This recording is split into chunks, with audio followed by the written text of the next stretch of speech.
नमस्कार मंडळी, मी आज तुम्हाला डोश्याचं पीठ एकदम परफेक्ट कसं होईल ह्याप्रमाणे तुम्हाला मी प्रमाण पण सांगणार आहे। तर त्याच्यासाठी मी इथं 4 वाट्या तांदूळ घेतलेले आहेत।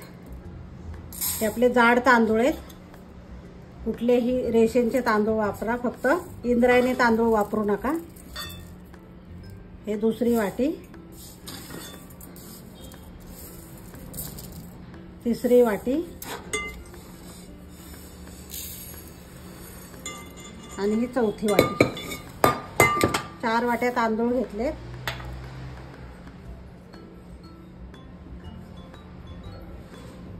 वाट्या तांदूळासाठी 1 वाटी उडीद डाळ घ्यायची। 1 वाटी उडीद डाळ, मी असे अख्खे उडीद घेतलेले, डाळ घेतली तरी चालेल, ते पण टाकायची त्याच्यात। अर्धी वाटी चण्याची डाळ, हे चण्याची डाळ असते ना अशी मोठी, ती घ्यायची पूर्णाची आपली, ती टाकायची याच्यामध्ये। अगदी छोटा 1 चमचा मेथी दाणे आणि पोहे 1 वाटी, 1 वाटी पोहे। हे बरोबर प्रमाण आहे। आता हे स्वच्छ धुवून घ्यायचं 2-3 पाण्याने आणि भिजत घालायचं। 6-7 तास जरी भिजत घातलं तरी चालतंय। मंडळी 3-4 पाण्याने मी धुवून घेतलेलं, हे स्वच्छ निवडून धुवून घ्यायचं। आणि आता मी पाणी ओतणार आहे। हे चांगलं बुडेसपर्यंत तांदूळ वगैरे सगळे आपले भिजले पाहिजेत व्यवस्थित, डाळ तांदूळ, तर जास्त पाणी घालायचं आणि 6-7 तासासाठी भिजत ठेवायचं। एवढं मी पाणी घातलेलं आहे। आता हे 7 तासानंतर बघूया आपण। झाकून ठेवून बाजूला ठेवायचं। संध्याकाळी वाटताना मी दाखवते तुम्हाला कशा पद्धतीने वाटायचं। तर आता हे चांगले भिजलेले आहेत आपले डाळ तांदूळ, मस्त पोहे वगैरे छान भिजलेले आहेत। तर आपण आता याला बारीक वाटून घ्यायचं। आधी मी पाणी काढते ग्लासमध्ये।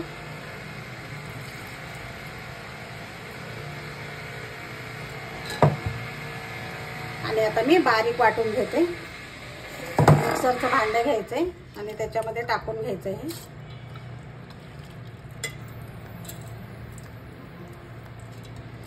आणि थोडं पाणी घालायचं आणि बारीक वाटून घ्यायचं। आता मी पूर्ण पेस्ट करून घेणार आहे एकदम।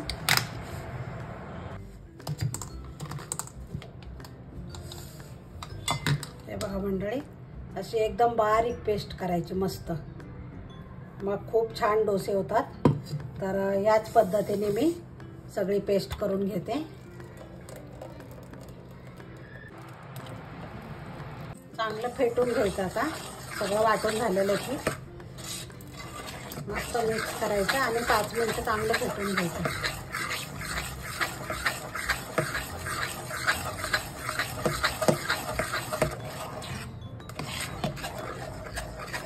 आणि भांडं नेहमीच मोठं घ्यायचं, कारण हे पीठ फुगून वरती येतं। आता हे रात्रभर आपल्याला असंच ठेवायचं आणि सकाळी डोसे करायला घ्यायचे।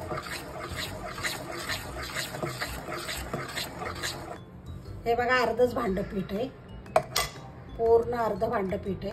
तर उद्या सकाळी मी दाखवते तुम्हाला कसं। पीठ वाटण्यासाठी मला अर्धाच ग्लास पाणी लागलं, जास्त लागलं नाही, कारण जास्त पण पातळ ठेवायचं नाही। हे बघा असं ठेवायचं नेहमी।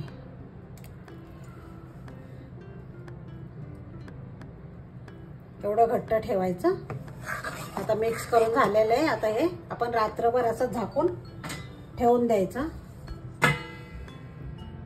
हे बघा मंडळी, मस्त आपलं पीठ फुगलेलं आहे, मस्त फर्मेंट झालेलं आहे। तर आपण याच्यामध्ये मीठ टाकायचं आता सकाळी,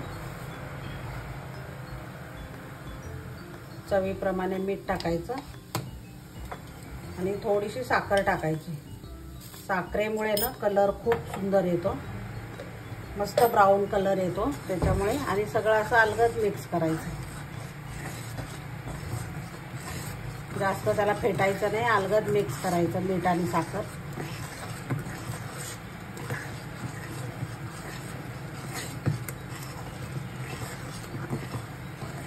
तर मंडळी आपण चटणी करून घेऊया आता, साऊथ इंडियन स्टाईल चटणी। तर त्याच्यासाठी ना मी एक नारळ फोडलाय आणि त्याचं मागचं सगळं काढून घेतलेलं आहे। खोबरं आता मी बारीक काप करून घेते. तर मी सगळं खोबरं चिरून घेतलेलं आहे, मिक्सरच्या भांड्यामध्ये टाकते. आणि इथं मी साहित्य दाखवते. 2-3 मिरच्या घेतल्या, तुमच्या आवडीप्रमाणे घ्यायच्या, तिखट कमी जास्त. आलं घेतलेलं आहे थोडंसं, लसूण घेतलेलं आहे. थोडीशी साखर घालायची.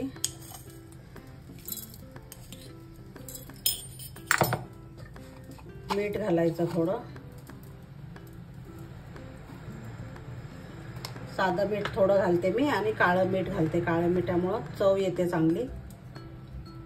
तर काळं मीठ तुम्ही जरूर घाला. आणि हे डाळ घालायचं 1 वाटी. आता आपण झाकण लावून घेऊया आणि त्याला बारीक करूया. हे बघा मंडळी, आता हे आपण असं बिना पाण्याचं वाटलेली होती. आता आपण पाणी घालायचं याच्यामध्ये.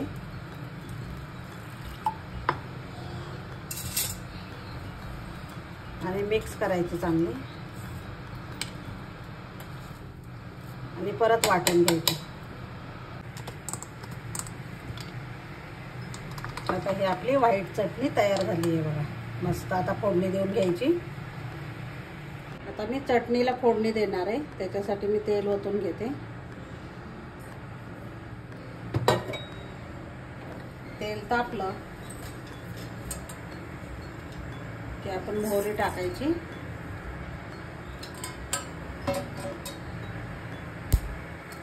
थोडेसे जिरे टाकायचे.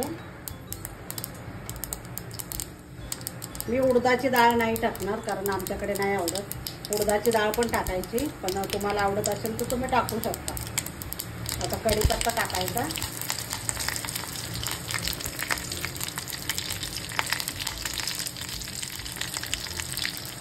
आणि हिंग टाकायचं. बंद करायचं आता हिंग टाकताना, कारण करपेल आपली फोडणी.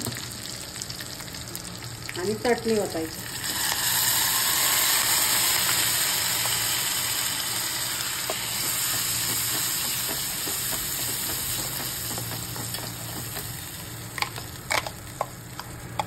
थोडंसं याच्यात पाणी ओतते मी.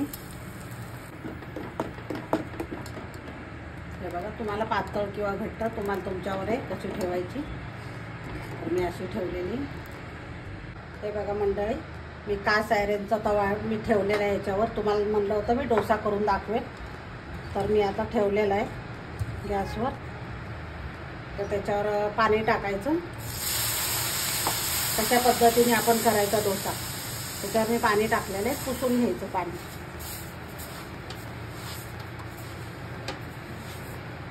पूर्ण पुसून घ्यायचं.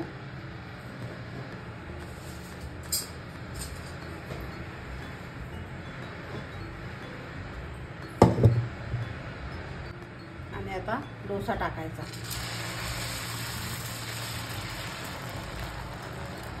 गॅस एकदम बारीक ठेवायचा.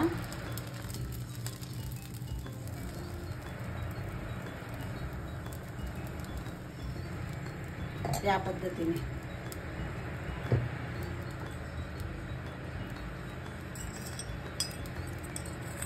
आणि आपण तूप टाकायचं थोडंसं. तूप टाका किंवा मग तेल टाका, तुम्हाला आवडत असेल तर. मी तूप टाकते.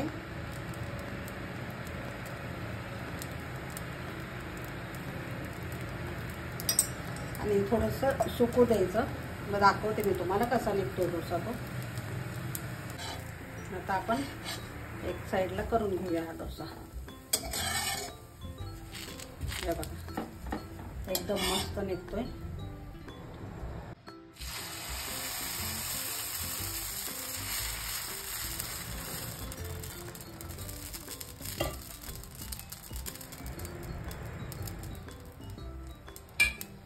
स्पॉन्ज डोसा पण करून दाखवते.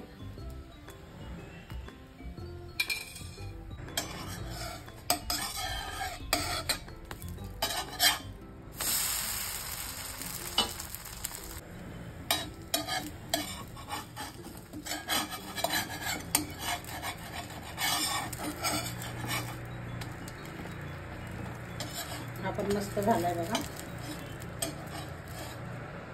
हे बघा मंडळी, इथं चटणी आहे, इथं स्पॉन्ज डोसा किती मस्त झाला आहे फ्लफी हे बघा. आणि इथं आपला क्रिस्पी डोसा एकदम क्रिस्पी आहे.